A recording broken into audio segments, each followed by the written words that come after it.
Já mostrei esse jardim algumas vezes, mas ontem foi a entrega final dessa consultoria de paisagismo, de uma cliente minha que chama Fabiana. É uma floresta em vaso, porque eu usei todo mundo nessa cobertura, eu usei em vasos e jardineiras, em caixas maiores. Então fica atento, vou falar alguns nomes de plantas e de repente você tem uma área parecida com essa, que tem, olha, sol de lascar, anota aí, muito vento, uma temperatura mais quente e oscila bastante. Tá? Essa temperatura tem muita variação, a planta fica muito exposta a tudo isso, são plantas mais resistentes. Então ali, naquele fundo, eu usei jasmim-manga, guaimbê. Observa que o guaimbê, ele não gosta assim de vento, então eu coloquei ele de forma que ele fica mais baixo no guarda-corpo, porque ele fica mais protegido, tá bom? E a sombra do jasmim-manga vai ajudar também a filtrar um pouquinho desse sol, dessa incidência, só apesar dele ser planta bem resistente para sol. Do lado da jardineira, coloquei clúzia, ela é excelente para região de litoral, onde a planta recebe, inclusive, muita maresia direto. Coloquei também oliveira.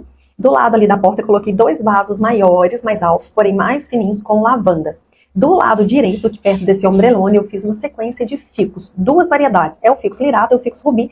Eu variei por conta dessa cor. O ficus rubi, ele tem uma cor mais rosada. Essa combinação dos dois é para quebrar um pouquinho a monotonia do verde ali naquela sequência. Então, continuando, até uma vista mais aproximada desse espaço que eu já contei para vocês, vai ser um laude, a arquiteta maravilhosa, as meninas da Tuca Arquitetura vão colocar ali um laude, vai ficar uma delícia para sentar e aproveitar toda essa vista. Aqui a gente tem as plantas, então na consultoria, gente, o que eu faço? Eu mostro a cena do jardim, como que vai ficar, e depois eu venho mostrando na foto das plantas, cada uma que eu usei, e também vaso, e o vaso eu coloco a medida, o tamanho, a cor, acabamento, inclusive a fábrica, porque se você quiser comprar direto online, dependendo de onde você estiver, você consegue. Concorda comigo que não adianta fazer um desenho bonito desse, e você fala, Pablo, beleza, gostei, vou fazer, tá? Onde que eu acho esse vaso?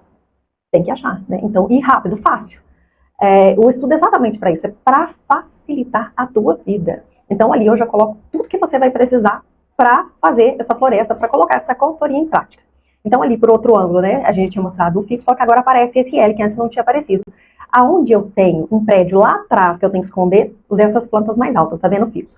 Repara que depois, bem ali naquele rumo do ombrelone, eu tenho plantas mais baixas, né, no L, porque eu quero essa vista mais aberta. Então, tudo aqui é usado de forma estratégica. As plantas não são colocadas de forma assim, aleatória. Ah, vamos usar essa aqui, vamos usar aquela ali, não dá certo. Tá bom? Exatamente para isso que serve a consultoria de paisagismo. Porque você consegue ver teu jardim prontinho, com as plantas todas ali colocadas de forma intencional.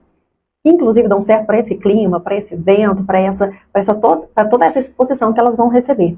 Continuando do lado direito ali, depois daquela planta mais baixinha, eu tenho essa alpínia purpurata, porque era o sonho dela ter alpínia. Eu confesso que eu fiquei preocupada por conta do vento, a alpínia não gosta de tanto vento, mas ali a gente trouxe a alpínia e a gente vai ver como que ela vai reagir. A nossa expectativa é que ela se adapte bem. Então vamos lá. Depois da cena do jardim, eu sempre trago modelo de vaso, como que é a planta, e sempre com foto real. Olha só, agora é o outro jardim que a gente tem, a floresta em vaso, na porta do quarto. Então aqui eu usei uma planta que ela tem na memória afetiva, que é essa primavera, também conhecida como bougainville, inclusive essa cor que ela gosta, é um rosa mais, bem assim, pink, sabe? Rosa mais forte.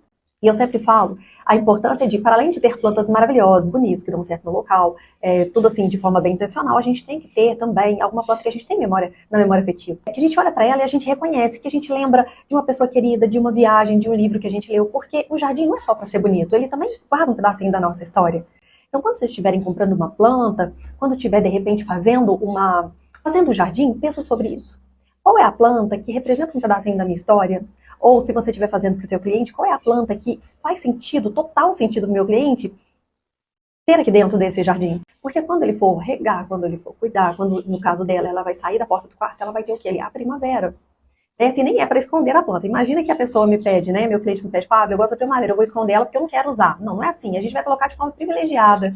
Como aqui eu usei na porta do quarto, vai subir com ela assim um torno todo, vai descer na paredinha e ela vai sentir como abraçada. Não pela planta apenas, mas pela memória afetiva que ela guarda. Esse é o verdadeiro significado do jardim com DNA de floresta. É aquele jardim que você se reconhece nele.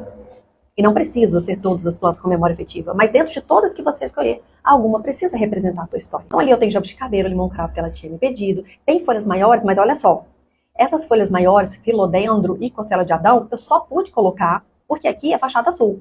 Então não pega aquele sol de lascar que eu acabei de falar com vocês lá da outra área não, tá? E aqui o guarda-corpo também vai ajudar na proteção, certo? Então não daria certo eu colocar essas plantas que na verdade era o que ela tinha me pedido. Pablo, quero colocar essas plantas lá na frente, planta folhão, bem floresta. Aí eu expliquei pra ela que muito aberto, não vai dar certo. Vamos levar para a porta do quarto. Porque ali as plantas vão ter mais condição de desenvolver, de prosperar. E depois da cena, aqui na consultoria, você também vai ver cada planta que eu coloquei, vaso, tem tudo aqui. Eu sempre trago, depois daquela cena pronta, a foto das plantas na vida real. E, eu falei que é a entrega final, dentro dessa consultoria, aí eu trago a planilha de orçamento, tá? É tudo que você vai usar para fazer aquele jardim, certo? Vaso, terra, as plantas, cada planta que eu coloquei, vaso, tem tudo aqui. Eu sempre trago, depois daquela cena pronta, a foto das plantas na vida real. E eu falei que é a entrega final, dentro dessa consultoria, aí eu trago a planilha de orçamento, tá? É tudo que você vai usar para fazer aquele jardim, certo? Vaso, terra, as plantas, e tem um manual do jardim. Então aqui tem orientações básicas de poda, adubação, tem o calendário de rega, tem um glossário lindo e tem o guia básico de plantio, tá? Então tem tudo aqui. Bom, olha só o glossário que lindo. São informações das características principais das plantas. O que você está vendo no vídeo é a entrega de uma consultoria de paisagismo, um formato rápido, visualmente impecável e focado no que o cliente realmente quer ver. Ao dominar esse modelo de entrega ágil, você elimina o trabalho demorado, escala os seus atendimentos e coloca mais dinheiro no bolso trabalhando menos horas. É o casamento perfeito entre faturamento e liberdade. Quer aprender o passo a passo para estruturar, vender e entregar as consultorias profissionais assim? Clica no link da bio e vem conhecer o método DNA de Floresta.